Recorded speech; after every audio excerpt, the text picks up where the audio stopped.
now. It's the Rob alongside my broadcast colleague. Boo! Why are you booing me? I just thought that's what we do now, is we boo everything that happens. Hey, what's up? It's Eric Cornish with WKDQ, and one day removed from the Royal Rumble. Yes! Lots of boos coming from your hometown crowd there, the Rob. Well, I think maybe deservedly so. Philadelphia, I think, has been pretty fair, and when they like something, they let you know. When they don't like something, they let you know. They did not like a lot of the Royal Rumble last night, and I can't say that I blame them. Well, we'll get to the Royal Rumble match coming up, but let's start earlier in the card. We can skip most of the items, but let's go to the World Heavyweight Title match. Can I start by boasting just a little bit? Sure. No, let's do it. Well, listen, we had 3 disagreements on the card, and I batted 1,000 last night. Nice job. Thank you. Congratulations. Including a side bet live when you asked who will be the first entrant, who will be entrant number 1, and I said it will be The Miz. Yeah, you had a great night last night. I did. I got to toot my own horn there for a second. So congratulations. Thank you.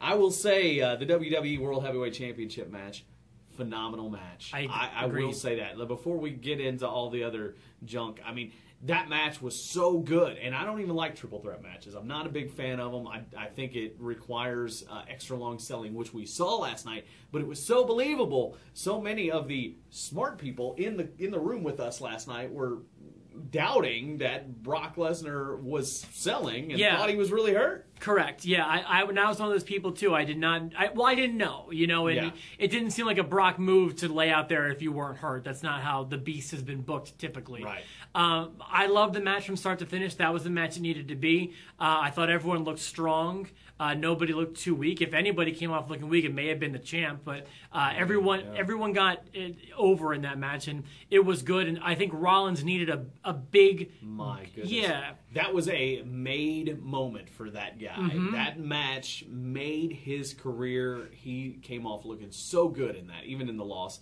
and taking the pinfall. I mean, that guy, he's legit now. And that briefcase, I've worried about it, up to this point, like, man, if he cashes in, is it going to be legit? Are people going to buy it? But I buy it now after that match, 100%. This was the win he needed at the right time, and yeah, I agree. All of my memories of the match last night revolve around Seth Rollins, to be honest with you. So I thought that was good. I thought the rest of the undercard was a bit unremarkable. It's okay. The Ascension win was necessary. They got it. Right. Everything else was a bit forgettable, and like I said, it was just kind of there. And then came the Rumble.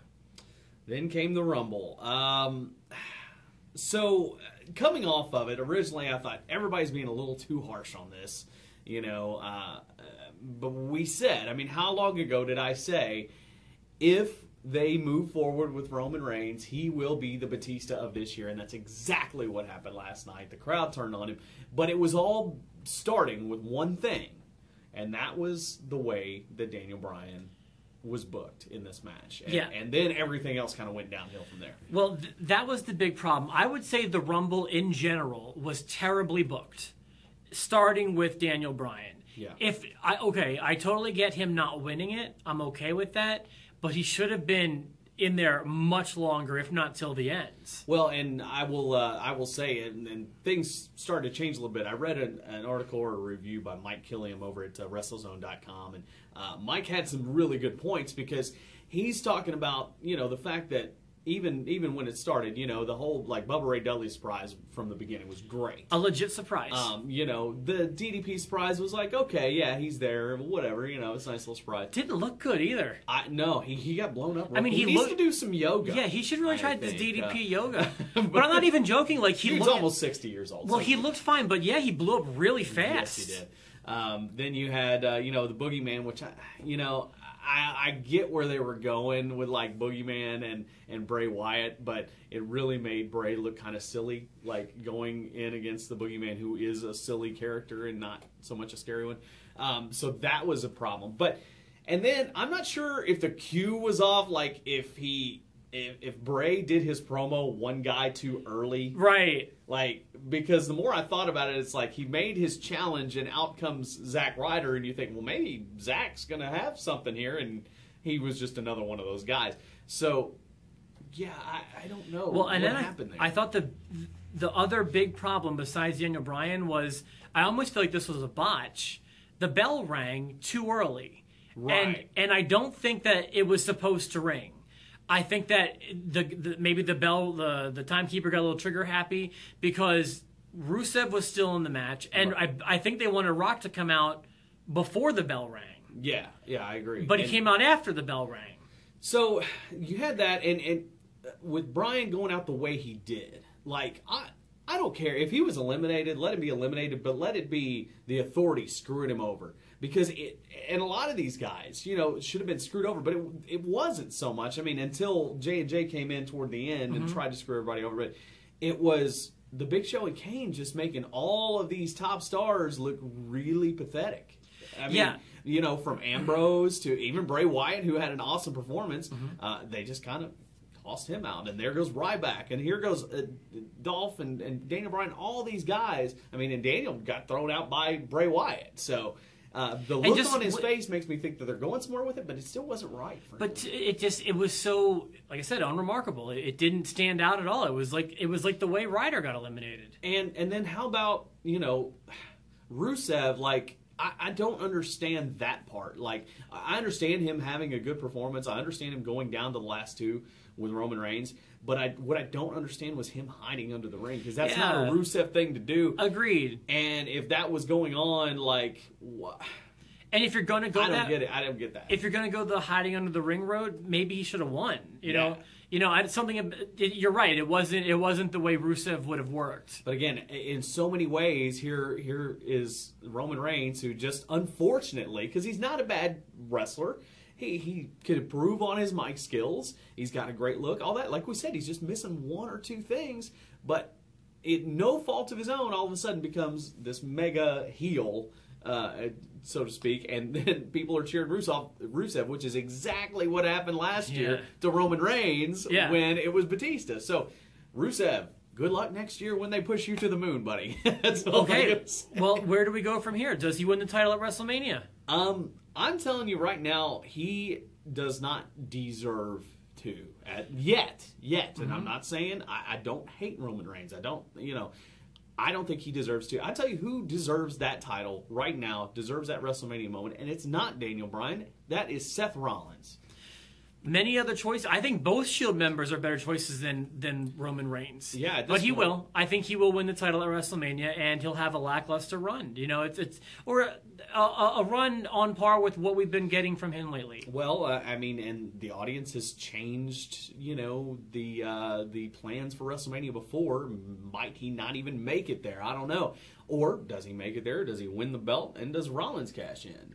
Well, I also think Philadelphia was a bit more vocal than the norm. Sure. But WrestleMania will be too. Yes, it will. So you have to keep that in mind. I think further down on the road to WrestleMania, they're not going to be as tough on him as they were last night. But time will tell. I want one last thing from you, if you don't mind. Give it a letter grade. Give last night's show an A through F. Man, I'm going to give it a C, and only because... the title match was the only thing that was really, really good. Now, we enjoyed parts of the Rumble until the booking started coming in. Seeing the guys and getting that excitement is like, that's cool. But, like, you still have to book it right. And I truly believe that it just didn't hold up last night. And I'll give the whole show a C. I give it a C-.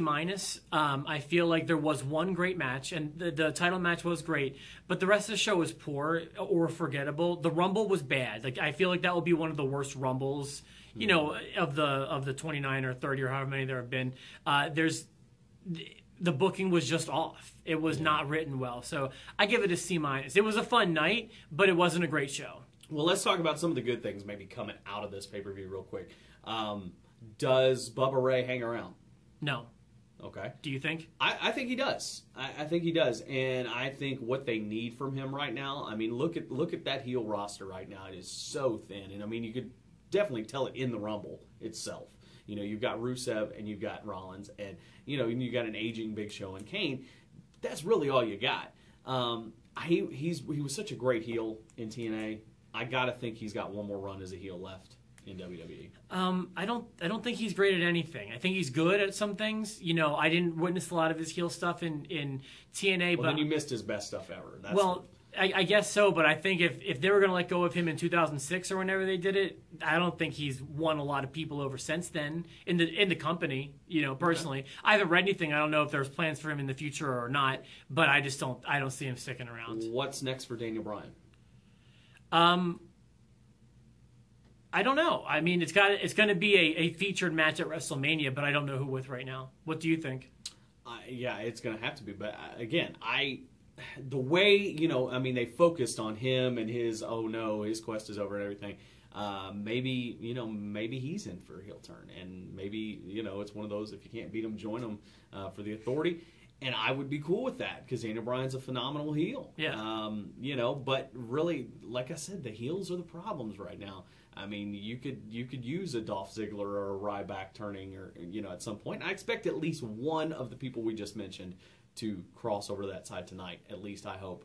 But as for right now, I mean, trending last night, #cancel WWE Network crashed their cancellation page last night. This is not a good sign, and they better write things, or we're just on the same old bumpy road to WrestleMania that we were last year at this time. We will keep you updated on every single bump along the road to WrestleMania. Thank you for watching this week's Enhancement Talent. Feel free to subscribe to our videos to get them before everybody else, and of course, for myself, the Rob, and for Eric Cornish, have a good one, and try not to boo too loud.